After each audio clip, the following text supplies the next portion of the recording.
And boom. What's up, everybody? We are back with episode 119. We've got a very exciting guest today. We're unscripted and dangerous, as you said. We have Kevin Sherwood. What's up? What's up, man? Welcome. Thank you so much for coming on. First and foremost, this is Thanks for having me. I think this is one of the coolest guests we've ever had on. So just to clarify, you are the senior sound designer at Treyarch? I'm one of many senior sound designers. One of the many. Okay, yeah. Also known for what's your T-shirt? I made a song with zombies in it. Oh yeah, Kona got me that shirt way back in the day. Yeah. Very classic. Yeah. So yeah, dude, this is exciting. You're a man of many notorieties, and one of them being bacon. Yes. Yeah, I post a lot of bacon shots. I can't help it, just because pretty much all I eat. I was curious about that. Like, I mean, obviously bacon's good, but you seem to take it to another level. Yeah, I guess my diet's pretty much keto, so I pretty much only eat, meat and fat and alcohol too. So I throw that in the mix. I don't think there's a name for the combination of those three. But okay, actually, I was wondering if you were on some sort of diet like that, because obviously the keto diet, the ketogenic, for people that don't know, is like super high fat loads. Yeah, it's if you want to talk about it like a diet, I guess it's more of a lifestyle. I just try to stay away from carbs all I can. Sometimes you use them, sometimes you don't. But bacon just becomes a huge part of it when you eat that way. Do you find you function? Great. Yeah, do you find you function better on a low carb diet? Yeah, when you work in a job like mine, you're behind a computer so much that it's easy to gain weight. And at some point, I started doing the research and looking at PubMed papers on the subject, and they, for the last 100 years have been pointing towards that seems to be the healthier way to maintain lower weight. So I started doing it for that reason alone. Then I found that, all the other markers of health come along with it. And once I started reading more, you realize that's just the way to eat. But it's funner to post pictures of, bacon all the time. Yeah. Because everyone thinks you're going to die of a heart attack in like a year. But, I eat a pound of bacon almost a day. And really? Yeah. That's amazing. I've tried with the keto diet once or twice. I went like a month. It's awesome, but I find it is hard to maintain just because it can be fatiguing I tried it a few times before now as well, and it was something I was doing short term, but now I don't know what I changed, but now it's not even a big deal at all. Yeah. But I think the thing at the end of the day is, especially with a very intensive job, and especially sitting down all the time, is right. If you function better, it's kind of worth it.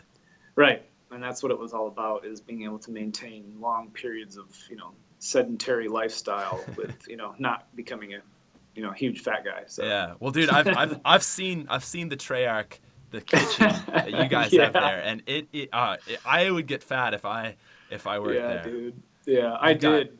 Oh, absolutely. That's the way it goes. Yeah, I mean, you've got like the soda machine that's just as much as you want. I think when I was there, right. I had 3 cans of it. Right. It's like Willy Wonka's factory, basically. Yeah.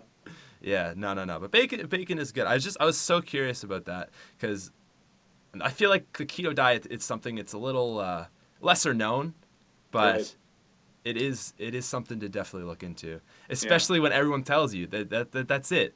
You're gonna be fat, you're gonna die, and it's like, no, I'm actually better this way. Yeah. I think that's the way people were meant to eat, based on the science. It seems to be the case. Yeah. But you should probably look into it yourself. You can go on PubMed and start searching various things. Yeah, absolutely. Related to ketosis. Yeah. So, you are known to have made a few zombie songs in the past. Yeah, I've made a few.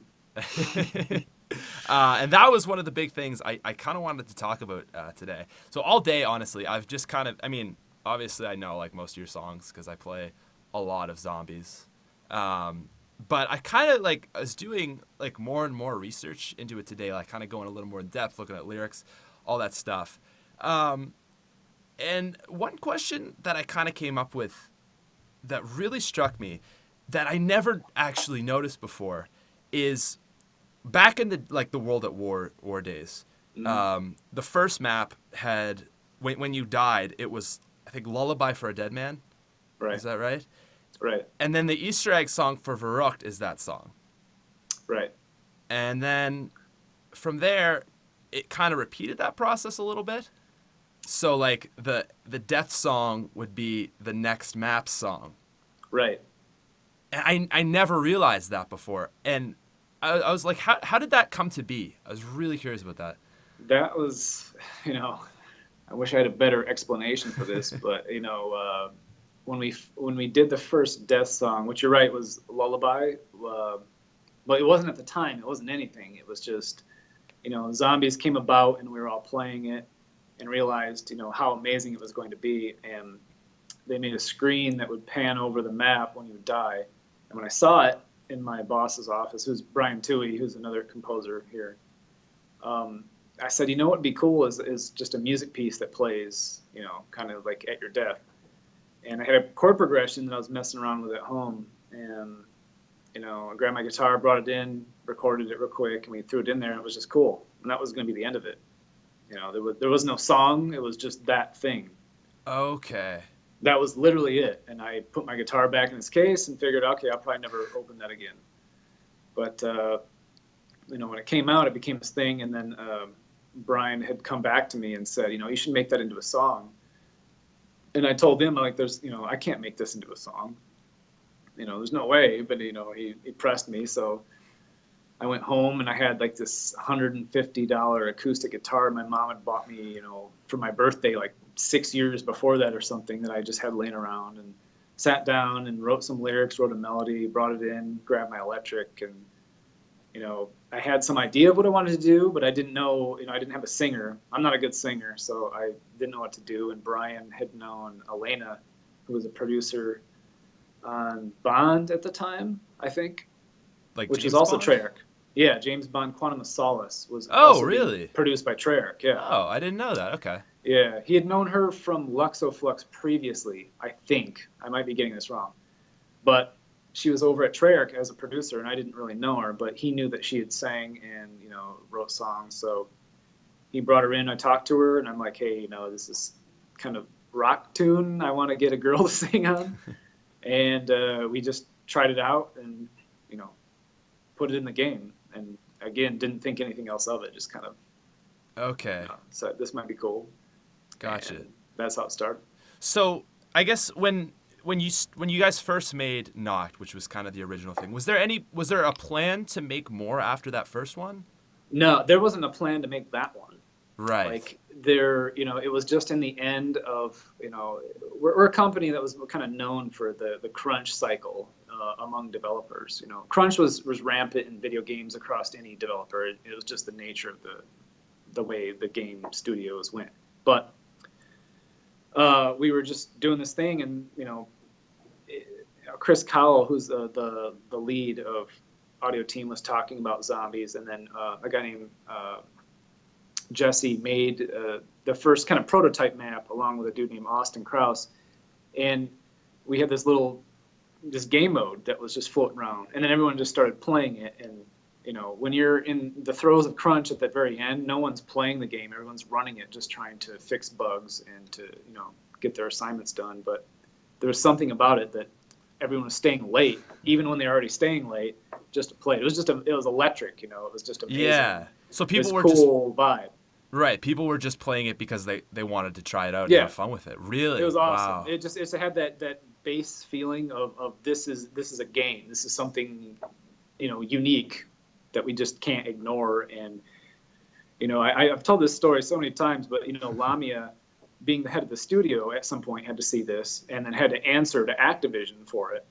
And, they're asking him, and this is unprecedented for Call of Duty, obviously. Yeah. And, we weren't established necessarily as, the go-to studio. We were still trying to prove ourselves. So it's just a huge risk, And, but he saw what it meant to a lot of people in the studios, and, went up there and said, this is something we're going to do. And it just became this thing that we did. Maybe a one-off, maybe not. We didn't know, but we just knew that it was cool. So we just kept doing it. And that's how the song and everything about it, every single department contributed to it, and every unique little story and graffiti on the wall that had a message. Every part of it was just hive mind that just came out of the existence of zombie mode. Yeah, that is so cool. I've watched the whole Dice presentation Right. that I guess that was Lamia did. Yep. A little over a year ago, or maybe I don't even remember when that was. It was quite a while ago, I guess. Yeah, back in Vegas, right? Yeah.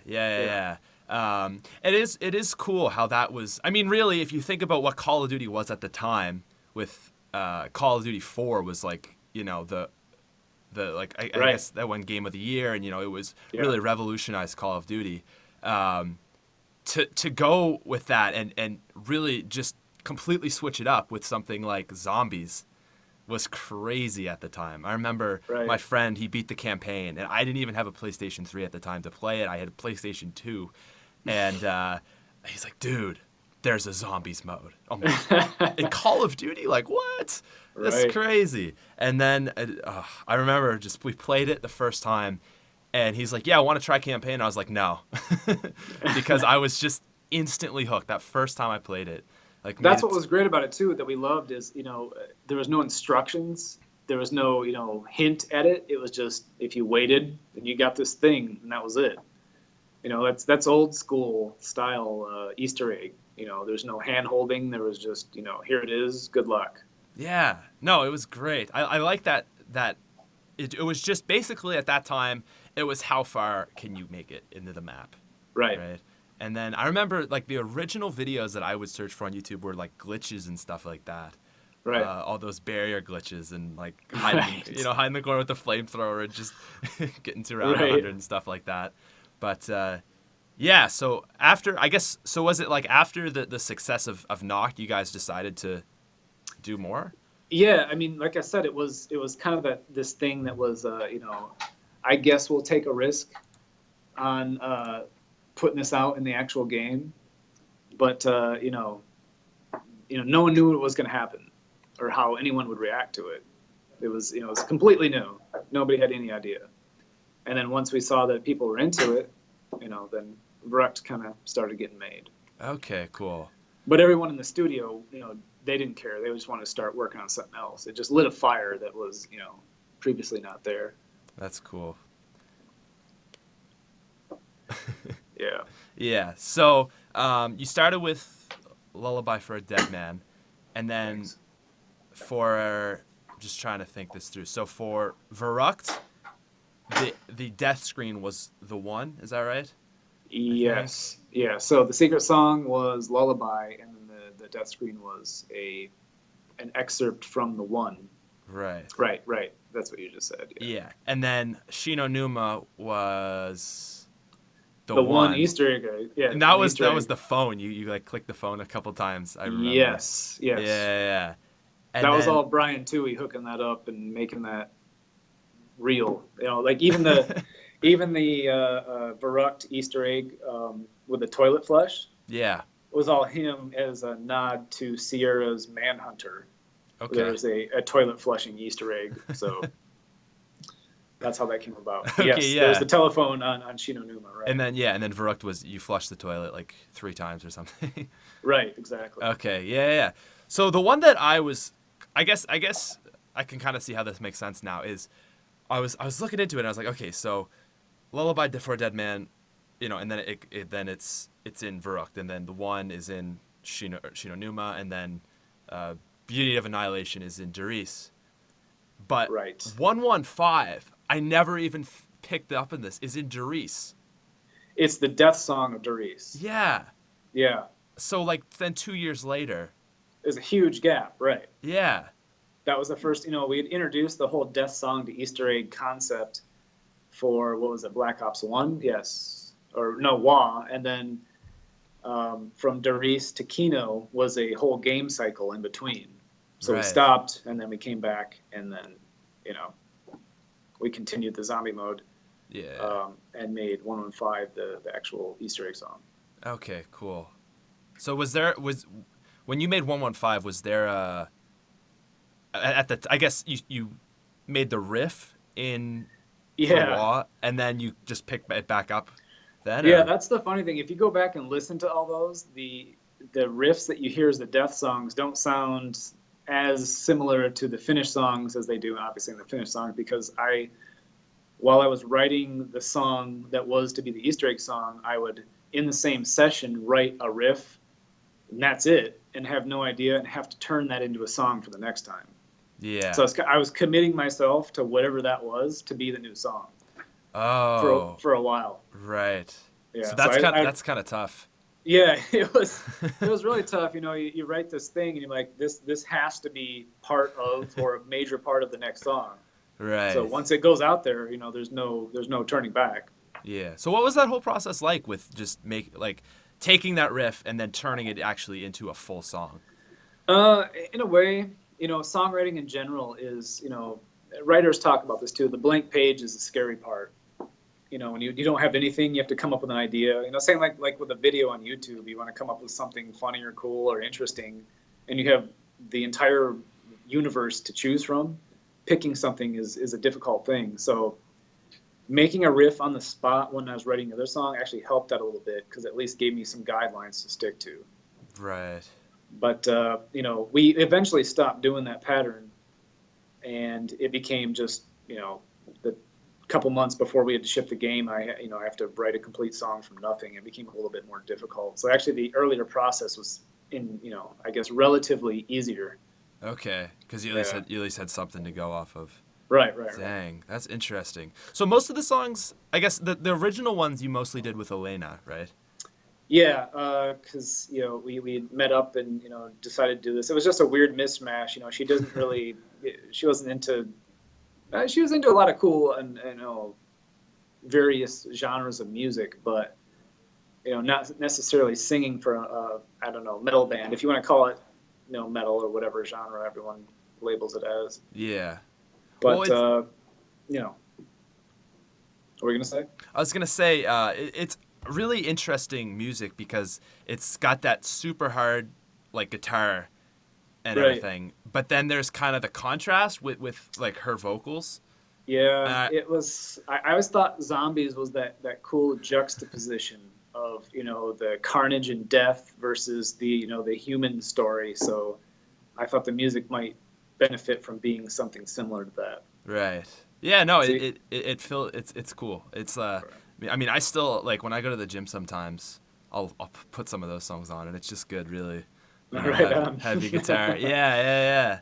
What's your favorite song of the Zombies thing? Yeah, that question. That's usually the first question I get asked. Of course. I don't know. I can't really favorite it because it's your own thing. It's like, what's your favorite video that you've made? Yeah. It's just you work on it, you try to make it cool, and then there's all you ever hear is the thing that you could have changed or done a little bit better. So yeah. I don't have a favorite. They all have something interesting that came out of it, just out of the being on a deadline, working with Elena or Maluka or Clark, and just the interesting challenges that you get. And I've discovered some cool harmonic things just in music in general, just by having to write them, that have been cool. But I don't have a particular favorite. Yeah, that's fair to say. I never really thought about it that but because I remember at the start of the chat, or the start of this we started, everyone was just like 115, 115, 115. Because I think that's the most viewed one, I think, on YouTube, right? Yeah, and well, let me say something about 115. That would be the typical answer I could say. I understand it as probably among my songs. This is I don't know how to say this without sounding like an egomaniac, but it is like the perfect song compared to the rest of my songs, because it was an accident. Almost all of it was an accident. So I had gotten a new drum program, and I'm like, let me program a new beat to see how it sounds. I'm like, let me make just a thrash speed metal beat, over 100 beats, 100 BPM. I'm like, let me just play a riff over it real quick, just so I can test it and get my session set up. I mean, it was a test song, right? Okay. And that was the main riff. Really? I just did it, and I'm like, oh, holy crap! This I should make something out of this. And I wrote a few other parts, and then came back. Must have been a year later after we stopped being busy, and it just made sense. I almost heard, it's like it wrote itself. Every part that I wrote was just like it was obviously going to be that when I wrote it, and the melody just came out like, oh, it has to be this, and like I almost feel like I didn't write it. Really? So it's Well, a you know weird way to what? put it. I actually I hear people say that a lot in creative stuff. Is sometimes the best work. It almost feels like you didn't make it at all, and it just kind of Yeah, comes to you. And it's when you get that first when you conquer the blank page, the rest of it almost is obvious. yeah, it kind of just fills itself in.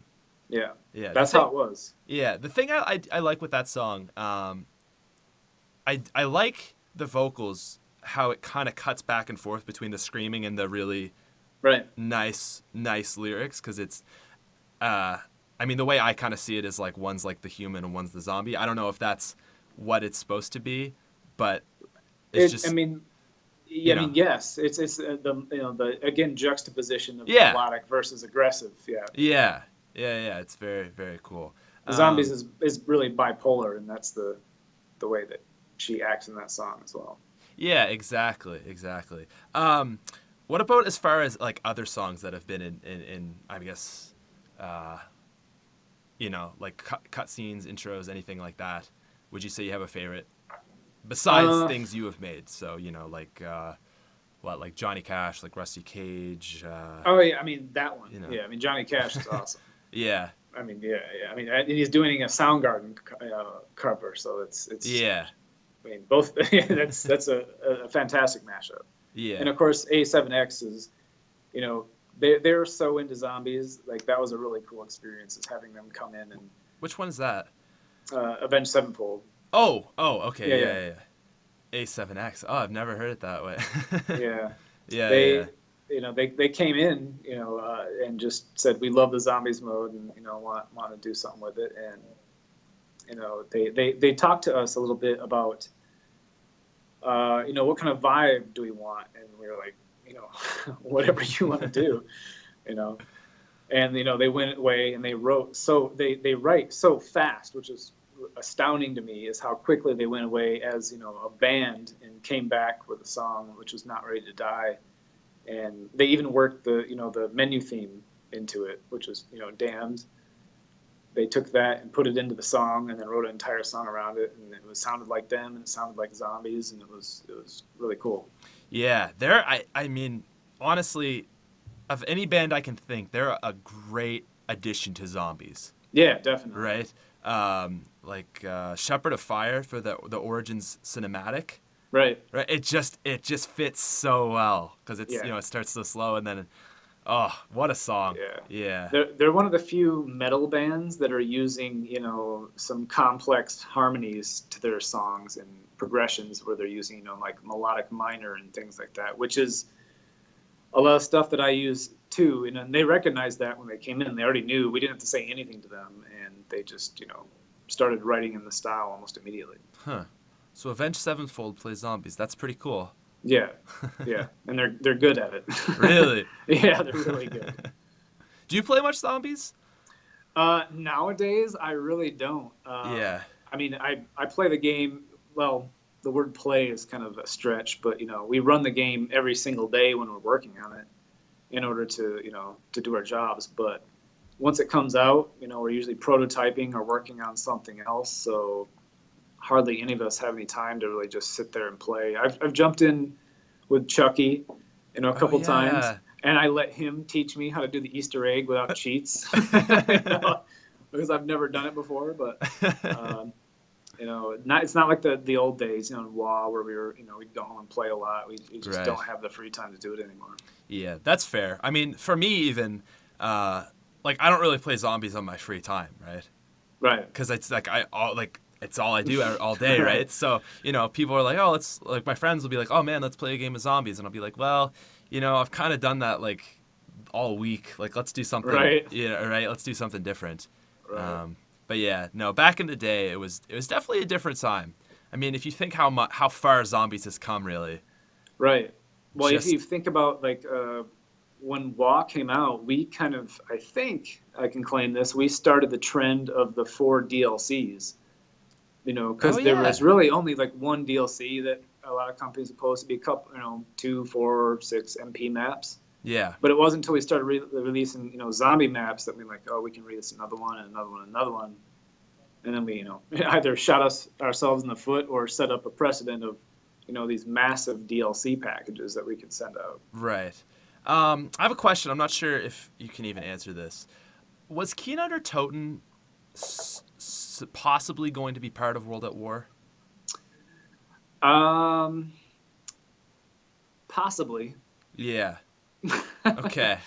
Yeah, Kino to Toten had been in development for a long time, and we had been working on it, and location and things like that. And I don't actually know what the call. I mean, there's always something being worked on at all times. So, in that same vein, you could argue that almost everything that comes out later could have been part of something earlier if you just finish it. Okay. But it's too hard to say yes or no. Yeah, I got you. Because that's something that I've always noted, and I think a lot of people in the zombies community as well have kind of noted, is that if you look at the World at War maps and then compare that to Kino, it has a very similar feel, just updated and new guns and stuff. And then if you look at a map like 5 or continue on with Ascension and Call of Dead, that's got more of the Black Ops 1 feel to me. But Kino is kind of in the middle of Black Ops 1 and that, right? And it is in kind of a way, and we hadn't. I don't think we had planned on doing 4 DLCs, but it ended up being that way. Yeah. And it may have been just a result of we can't finish this in time versus it's hard to say. It's too hard to really make a call whether we wanted it to be that way because there's so many variables involved in it. Yeah, right. I got you. Oh geez, there's so many. I got so many questions here. I got you can't really see that because of the light, but I see one thing, and I know you can't say this, but I'm just gonna acknowledge it. You don't even have to say a word. Sure. DLC 5, because that the entire chat is just saying it. So even if it was a thing, I know obviously you couldn't say it. Is this for WoW or no? This is just Black Ops 3. Everyone is all about the DLC 5 right now. Oh, but, I've never actually heard of a DLC 5. I have no idea. Yeah. Me neither. So, I just wanted to acknowledge that for the chat because I see DLC 6, DLC 9, DLC 27 coming soon. Oh man. Okay, so. Here is a question. I was in doing my research today. I saw you did like a choir, like choral arrangement with a university. What was that about? It looked really interesting. That came out of nowhere. There is a professor of theology at Concordia University in Edmonton, a guy named Bill Anderson, contacted me. I have an email address that I put on my Facebook fan page, for whatever reason, people want to contact me for whatever. Yeah. And he had written me a letter. God, what game was that? Was that last game? Was that Black Ops 3? Or was it Black Ops 2? I don't remember. It was before Black Ops 3 dropped. Yeah, you're right? I think so. We'll just go with that. And it said he was interested in having me come do a speech, like a 45-minute end of the college year speech. Wow. About zombies and pop culture. I thought it was a troll at first, so I just ignored it. And then he wrote again, or his assistant contacted me, and I made him give me all these details, like how do I know you are who you say you are, Finally realized, okay, and I talked to him, and he wanted to have the choir put on, choir versions of all the songs, and it was legit. So, I talked to Elena and, people at Treyarch to make sure it was cool. And they hired an arranger to take all the songs and arrange them for choir, and, we just did it. We flew out to Edmonton, and Clark didn't come with us, but Maluka and Elena did, and there's 3 shows where they sang in front of the choir arrangements, all the zombie songs in a small theater. It was amazing. That is crazy. Yeah, it was really amazing. It was just a super small deal out in Edmonton. I'd never been to Edmonton before. I don't know if you've ever been. No. No, it's when you're flying there, it's just a bunch of trees, and all of a sudden there's a city in the middle of it. It looks like Yeah. a scene out of The Walking Dead. It looks like the whole world is grown up around an apocalypse, except there's a city there. It was a really cool place. And then, I did a speech on, my story into Treyarch and then how zombies and pop culture related and my music and everything. So it was really Really? cool. Wow. Yeah. Yeah. No, I saw that, and I was wondering, is there any footage of that, like online or anything? That's there. There is footage, but I don't know if we're ever going to release any of the Ah. video footage. I'm trying to see if I can get some more clips of the actual choir performance. Yeah. There originally been talks of doing like recording, but we never actually got that together. So it was just a live thing with some video stuff for like B-roll kind of thing. Yeah. But I do have the entire speech. I just have to go through, and I have that on my my computer that I'm gonna eventually release on my channel. But I use a lot of stuff from the internet that I didn't ask for. So I'm trying to I'm trying to contact everybody and make sure that I can get they're cool with me using it. Oh, okay. Yeah. Gotcha. So maybe is the short answer. Maybe. Okay. Yeah. No. It's just that is something. I mean, it sounds like so backwards, like this crazy metal songs, and then Right. you're gonna try and put it and make it like a choir arrangement. No, it was perfect. It worked perfectly. It was so cool and haunting, and it was just really neat. Yeah. Well, I like that they actually Yeah. dressed up like zombies. That Yeah, really, they did. Yeah, really yeah. You made saw it some of the some. pictures, huh? Yeah. I was Yeah. just kind of going through YouTube and Treyarch's YouTube page, and I saw there was Oh like a yeah. couple interviews. I liked there was one second where I think it must the guy from the university, and he was kind of going on really like, oh, it's so inspiring, and like say all this really like nice stuff about all your stuff, and then you're like, yeah, and it's cool because you get to blow shit up. Right. Yeah.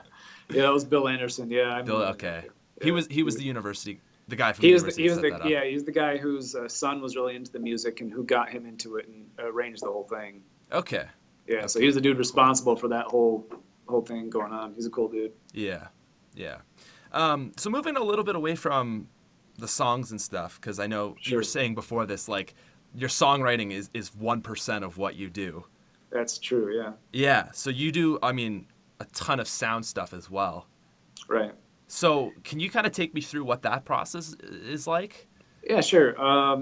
So, when I say 1%, me and the entire sound team at Treyarch, it's 9 or 10 guys. Everything from voiceover, music, footsteps, gunshots, every little cinematic and movie, has to be covered in some way. Every menu, every time D-pad down or click something or hit start or go from one menu to another, it has to be covered with sound in some way, and so we have to cover that, and that's the bulk of our work. Right. It's Yeah. just every single little thing you hear. Yeah, I mean, in the order of not including voice, over 100,000 individual wave files that are created from scratch and Wow. implemented. So it's a lot. That's Just insane. that's games. Yeah. Yeah. So does that include things like gunshots and explosions or?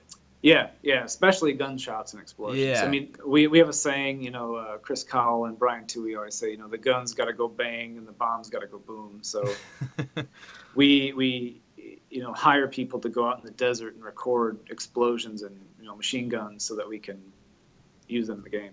Wow. Okay. Cool.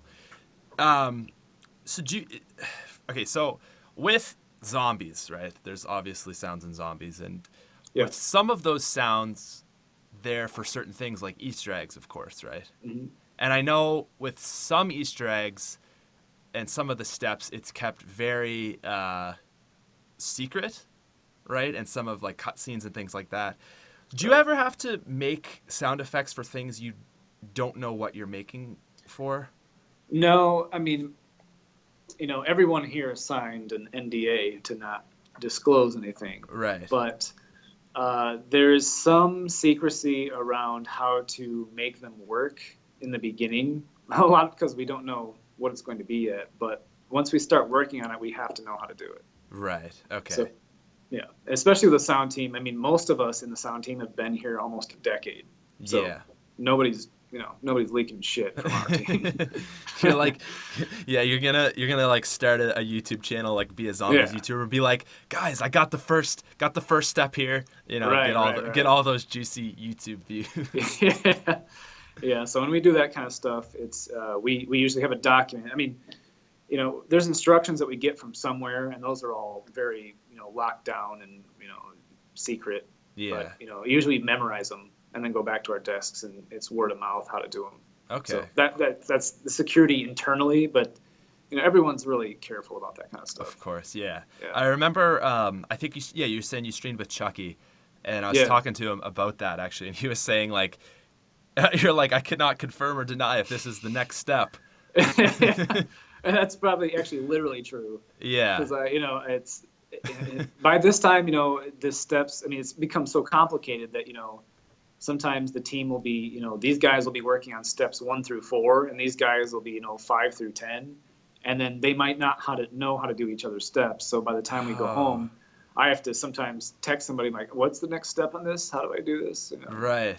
Or ask Chucky. Or ask Chucky. Yeah. That must be really interesting to, I mean, I guess in a grander sense, like obviously, you make the game and then see how it plays out. But I just think for me, because I'm so, involved into the zombie side and the Easter eggs, to see that all come together and then, play with someone and watch someone figure that out, right? Yeah. You probably saw that I posted a shot of us watching you guys finish one of the Easter eggs way back. I think that was Derisentrack.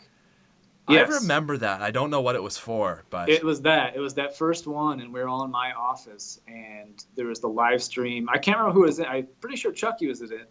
Was it the first to figure out? Yeah. That was first in the world. Noah J. Rad Austin, I want to say. Yeah, maybe Chucky wasn't in that one. Mr. Raffle Waffles, and I think Money Talks. I want to say that was the 4. I think you're right. And we were watching them do it, and it was just this cool experience, because making games can be a grind, and we had just finished releasing the entire game, and then DLC is just an extension of that. So we're tired, 3-year cycle plus, the first DLC. Right. And we're all just standing there, and I brought it up on YouTube, and we're watching, and then it was just this amazing, cool thing. It's not something normally you would experience, right? And then to see people discover it for the first time, it was great. Yeah, it is. I mean, when a new map drops, and the first one to figure out the Easter egg, it's a really exciting time. Revelations especially was, because I mean it was the peak of Black Ops 3, right? And with the zombies community, it was the biggest it had ever been. Right. And what I thought was really cool about that one was no one got invited to go play it early or anything, so the whole community was on a level basis, and it was just, I mean, it was a long time to figure that one out. Right. And it was a really exciting one. We got back to our roots a little bit. You remember Nocturne and Toten, no hand holding. You just wait after the credits and the appears. It was kind of that same vibe where, Yeah. Nobody gets any early stuff. You just go in and good luck. Yeah. Well, that was something I liked about Crovy, actually, is that map, the lockdown area, you go fly in the dragon, that really felt back to the roots of Noct. Because, Noct it started as just something that was so defense-based, right? You got to keep them out, and if they let them in, it's going to get really hectic. Because at that time, no one knew how to train and, maneuver. It was just, we got to keep them out, and, And that step, to me, really pulled me back to those old times of doing all that. What's interesting is... if you compare some videos posted when Noct was first released versus now, like of people playing Noct, the strategy differential between the two is pretty stark, and it's interesting. Like you said, training, and kiting, and just the way people do things, like the good players back then versus now. It's kind of an interesting thing. Yeah, I think Shinonuma was the first map that training was kind of. Was the strategy, the catwalk, and you'd walk around it with the Wonder Waff, and you'd go for it. Right. But to think that map now, I mean, the world record is something like 2,000 rounds. Yeah, is it? Yeah, it's something like that versus back in the day, if you can make it to round 30, you were a legend, right? Yeah. Yeah, it was. Yeah. I was playing with some guys, and it was like, we were at round 30 on like Doris, and I was Yeah. like, oh my god, look at us. And it doesn't, it doesn't matter. Yeah. Well, I remember, I mean, Doris, the classic catwalk strategy, you'd all camp there and the Yeah, zombies would come to you. And then, because I got into zombies right at the very start of it. And then when Kino der Toten came out, really the strategy was you train around the stage area. right. And I was blown away. I was like, what is this is too much for my head. Like, I have to walk. How am I, you know? Right. Right. And I honestly, for me, it took me a while to get used to that. I didn't really play any of Black Ops 1. And then what got me back into zombies really was YouTube. Oh yeah. It was like, I used to love zombies, and I don't really play much anymore, but I wanted to make Call of Duty videos, but I wasn't good enough at multiplayer. Oh, Right. someone just corrected me. The world record for Shinonuma is 7,000. Wow. So, there you go. You're close. Yeah, give or take 5,000. But, so it was like, I just tried to get into zombies. And then that kind of, I feel like YouTube is really the reason, 100% the reason I'm so into zombies, right? Right. And it's cool just to see how that little game mode has, really for a lot of us has given us jobs. Yeah, no, Right. it's like I was amazed when I first met all you guys at the community thing for zombies players. Like even then, I was so heads down in work that I hadn't really looked back at the community again for a while. And when I saw that there was all these people with these huge channels and there's this community just dedicated to zombies and nothing else.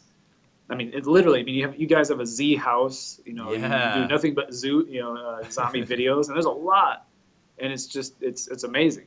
Yeah. And it was that one thing, and it stems from that whole feeling we got back on Noct when it was first being made, where we knew it was just something. There was just something to it. The same, that Lamia made the call on that he knew it was right because the studio knew it was right. We let it go, and then here we are. Right. Well, see, that's what I think is so cool because there's that. There's the disconnect, obviously, between like the developer and the fans. Right. And it's cool. I remember when I found out that like people at Treyarch knew about the Z House. We were all so excited. We're like, oh my god, they know about it. Like, Right. But I'm sure on your end, it's like, wow, people made a house around this game. Right. So it's both sides of it is pretty cool. And then, we got the T-shirts and everything. Right. So. Yeah, I don't have mine. I got my IW shirt on right now. There but you yes. go. Yeah. Yeah, the Z House. I showed a bunch of people that when that came up, and we were all pumped about that too. That's cool. It's cool. Yeah, we love zombies. Of course, that was a Treyarch thing. Call of Duty, is Infinity Ward from the beginning. Right. But zombies, is us. Yeah, that is, yeah, of course, right. Right. It's that third game mode. Right. Because, it really was the first third game mode, and then with Modern Warfare 2, they did Spec Ops, and that was like going from zombies. It was kind of like, this is cool, but really at the end of the day, nothing is quite like zombies. Well, zombies, So. yeah, is just it. A lot of people from Treyarch are now, working at IW2. Really? Including, yeah, it's so we know everybody knows everybody now. That's cool. Yeah. It's not like it was in the old days. So it's Yeah. Yeah. But zombies has always been just it's I don't even know how to explain it. Here, you know what I mean? Yeah. Yeah, your web or your camera's kind of like sliding up. If you can, Yeah. there you go. That's what I have. It's sitting on. Yeah. But yeah, no, it is very unique. How did you get into like Treyarch in the first place? How did you start working That's for them? well, I've always been into video games since I was young. The original NES. I had a ColecoVision before that. Never even heard of that. Yeah, I didn't figure. I went to school and I had a buddy who does piano on a lot of my songs now. His name's Corey. I've got a couple of videos of him playing through Damned and Pareidolia. But he was from California, and his goal was to go into video game music, and that was something I'd never even considered. So when I got to California, I actually went back to Michigan, and I had a buddy of mine go out there and say there was a testing job available. game tester, which I didn't think was a real job. You know, I you know I had no idea. So when he told me that, I just left and went out there and tried to get it. And got in, met Vonderhaar back when he worked for Central Tech of Activision. Oh, okay. Yeah, he was my first contact that would end up leading to getting to Treyarch. He was the senior online manager of Central Tech at Activision, and he'd come in, and I was a game tester, and he needed 4 people just to test this multiplayer version of X-Men Legends 2 over and over. And So just test for bugs and things like that? yeah, because it was in danger of not shipping. So Right. I got on that team, and he said, my name's Dave Vonderhaar. What do you want to do with your career? And as soon as I heard that, I'm like, this is the dude I need to know. So I ended up working with him, doing some overtime, and then he got pulled over to Treyarch to help out on the online of Big Red 1. Oh, okay. Call of Duty 2 Big Red 1. That was post Call of Duty 2 release. So what I've heard of that. What was that? It was just another edition of Call of Duty 2. Okay. But yeah, Infinity Ward made Call of Duty 2. Treyarch made Call of Duty 2 Big Red 1. Okay. Did Treyarch make 3? Treyarch made 3, yeah. Yeah, okay. Because, yes. So, and United Offensive. So I'm thinking, yes. Anyway, so I went over there and tested on that, and then I came back for Call of Duty 3. And then from there, I eventually met Brian Toohey and Chris Cowell from the audio team and a few other people and got hired. And then we went on to Spider-Man 3 for a bit, and then on to World at War. Okay, so when you started, were you doing just like sound effects and stuff like that, or did you immediately start doing songs? No songs. I mean, I hadn't planned on doing music for anything ever. Oh, okay. Yeah, I was a music major, but I just figured there's no career in music anywhere that's reasonable to get. So I went into audio and started doing sound effects for Call of Duty 3 multiplayer. Okay. And then it wasn't until Knocked that I actually pulled the guitar out of the case. Gotcha. So that's what you mean when you say like kind of everyone just contributed. Like that was you're like, oh, let's add this to it, and right. Oh, that is cool. That is cool. So you play a lot of guitar, right? A bit, yeah. A bit. When did you get into that? I started playing guitar, I think, when I was 10. Okay. I think. Yeah. It was when I heard Bon Jovi's "You Give Love a Bad Name" on the radio. I just heard the electric guitar sound and these huge speakers that my parents had, huge shitty 80s speakers. And I started buying metal tapes, and I just got really into metal in general. And I got sick at some point, like in high school, with mono, which just makes you tired all the time. Yeah. And so I basically had to take 2 months of doing nothing. And so I just went into my basement and started practicing. I learned about the Berklee College of Music in Boston. Went there, just kept practicing, and pretty much took it from there. Okay. What did you major in at Berklee? That was music production and engineering and music synthesis. Okay, cool. This is kind of a random question, but what is your preferred brand of guitar? Because I think in that picture where you got the I made a song with zombies. Is that an Ibanez? No, that is a Halo Guitars custom Octavia 8-string. Okay. Yeah. 8-string. Really? Yeah, it's an 8-string. Whoa. That's why you get some of the deep notes. It's almost like a bass guitar and guitar hybrid. Okay, so it just has two lower strings? Yeah, it's like a 6-string guitar with 2 lower strings that are up higher. Yeah. Okay, that is cool. That is really cool. Man, I was watching your videos today, of like some really old videos of you playing guitar. Oh yeah. And dude, you could. I was impressed. Yeah, you can definitely shred. Oh, you're talking about the real old videos. Yeah. Those were pre 8-string guitar. That was back in Michigan when I was trying out for Berklee. Oh, okay. Yeah. That is cool. No, I started playing guitar when I was probably about the same age, but I've kind of fallen off it a little bit. I played a lot in high school, and I don't know. It's just one of those things. Kind of YouTube came forward, and that was kind of my focus. But actually, I'm learning to play piano right now. Just something. Piano is probably the best thing. Like I started piano when I was really young, probably like 5 or 6. I wish I'd continued beyond that time. I can still, I mean, I can play it very, very slowly. I know how to write for it and I understand it, but my piano chops are terrible. But that is the ultimate instrument because it is the entire orchestra.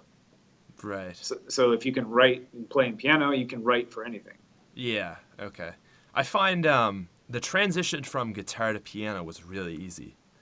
Yeah, it should be, and vice versa too. Piano to anything should be good because once you understand how it works, then it's just a matter of muscle memory. Yeah, yeah. Learning guitar is a tough process because, I mean, like your hands have to get, calluses, and you literally have to work them so hard that, I mean, I remember one time like my fingers were almost bleeding.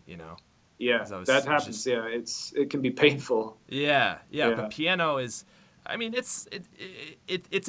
I think that the hardest thing for me right now is just playing with both hands at once. Yeah, the ambidextrous nature of the piano is a difficult thing to get used to. Yeah, because I mean, it's the opposite of guitar. With guitar, every single note you play is you strum you pick it at the same time. Right. Versus you're doing two different things with your hand. It gets a little difficult. Indeed. Yeah. Right on. Let's see here. I think I'm running out of questions. Favorite band. Favorite band. That's another tough one. Favorite anything is always tough. Yeah. It always depends. It's so on the spot too, right? Yeah. Well, no, it's okay. I mean, there's definitely a few that have stuck out for a long time. I don't know if you'll know any of these. Well, Megadeth was one. The Rust in Peace album is probably my favorite album by them, and I used to play that along with a CD every day. Dave Mustaine is probably one of the best rhythm guitar players, I think, in hard rock, thrash metal style. Okay. King Diamond is another that I take heavy influence from. Okay, I don't know them. I know Megadeth. Yeah, but... Megadeth. King Diamond is he's an acquired taste. Yeah. But he's been going since the late 70s, early 80s, and is still now. And he has a very operatic storytelling concept album style, and that's basically what Zombies is. So I took a lot of influence from him. Favorite's supposed to be one band, but no, I mean, list a few. That's totally okay. In Flames, who if anyone who watches my channel probably saw, I met them just recently. They're from Sweden, I think. They've been around for a while. They're like a melodic death metal band. They're great. And Dimmu Borgir, who's the black metal band with an orchestra. Wow. So, yeah. That's neat. Okay. Highly recommended. Yeah. Yeah. Okay. Good stuff. Yeah. Okay. I got a few more. This two pages of notes. Your favorite Call of Duty. Oh, this for me. I mean, Call of Duty 3 because it was my first one. It was my first one as a sound designer. I think that's everyone's answer though. Everyone's favorite is their first. Yeah. Right. Yeah. My favorite's World at War because it was my first Call of Duty. I know a lot of people their first was COD 4. Right. Really, whatever was your first, I think is it's safe to say, because you just got the nostalgia. I was still a tester before I became a sound designer, so I was really good at MP. I'm terrible now, but I was really, really good at MP and Eater Dam. And Poisson was my map, so and my KDs were always really good. Yeah. Dang, I'd have never even played Call of Duty 3. Oh man, you gotta try it. Well, I don't know. I don't know how it is now, but that was great. Yeah. No, I've played a little bit of COD 2, and it is fun to go back to a really old Call of Duty like that, just to kind of get the perspective of what it used to be like and what it's like now. Right. But no, it's cool. And the other thing I was gonna say is as far as other games, like I see you sometimes streaming The Last of Us. I've been in a stream of that. What do you play? Yeah. Do you play much now, or? Chris Cowell, who's the lead sound designer here, he's the one who got me into The Last of Us. Okay. Obviously, that's made by Naughty Dog. So we first started playing it, and I don't know, there's something really addictive about their MP. It's outside of Call of Duty, one of my favorite MPs I've ever played. It's just so slow, strategy based, balanced, and good. I don't know. It's very addictive to me. So Yeah. and I'm good at it. That's why I stream at it. Yeah. Yeah. Any Or other? I'm not even that good at it. I'm kind of good at it. Yeah. No, you seem like you know what you're doing. I'm Eh. terrible at it. Oh man, I loved the campaign, but I never really got into multiplayer all that much. But it's something, There's a learning curve. Yeah, you got to put time in it like anything else. Yeah. Any other games you play? I try to pick up as many as I can, that are popular. Because I mean, one of the things about doing sound design is you want to stay on top of what the industry is doing. Right. Yeah. I try to get everything I can. I love Dark Souls. I played through Skyrim. I played through The Witcher. I'd have to look at the list on my PS3. I mean, just about everything that comes out, I try to grab and play at least some of. Yeah, that's fair. No, man, Skyrim's a game that I feel like, in the last 10 years, it's one of the most replayable games. Yeah, and that's evidenced by it being remastered and everyone buying it again. That's there's just so much replayability with the different characters, right? Like, you could I don't know how many characters there are, like maybe 10 at least, and every character you use you're gonna have a little bit of a different game. Yeah. You got all these different quests and everything. I mean, additions to it. It's a full game. Yeah, the vibe of the world is cool too. That's what I love about it. Yeah. You just kind of get enveloped in it. If you have a day to yourself, you can just kind of start playing, and Yeah. It's hard. I don't know. Skyrim, the longer games, like World of Warcraft, Skyrim, MMOs or RPGs, a lot of us here like those, but it's hard to start because, when we get busy, we need games that we can pick up and put down in 30 minutes. And, RPGs, you don't want to stop. Yeah. Sounds like Call of Duty is the perfect game for that. Yeah, that's why I don't stream zombies either now. Is for one, I'd rather not stream our own game because we have such a large community of people who do that and want to do that. Yeah. I don't mind being a part of it, but I don't want to do it myself. But also because it's a huge time commitment. If you're going to do an Easter egg in a map, you might be looking at a couple hours or something. Yeah, it's a lot. Yeah. And even I think learning zombies now is a lot. Like, I would be very overwhelmed if my first map was, let's say, Shadows of Evil. Right. The on game. Right. With the disc, right? That's a lot to learn. Yeah. If you really want to play a lot. Yeah, you're right. Yeah. Okay, I have one more question. I think we'll wrap this up. Sure. And I've seen the chat just asking this over and over. What is the sound for the ray gun?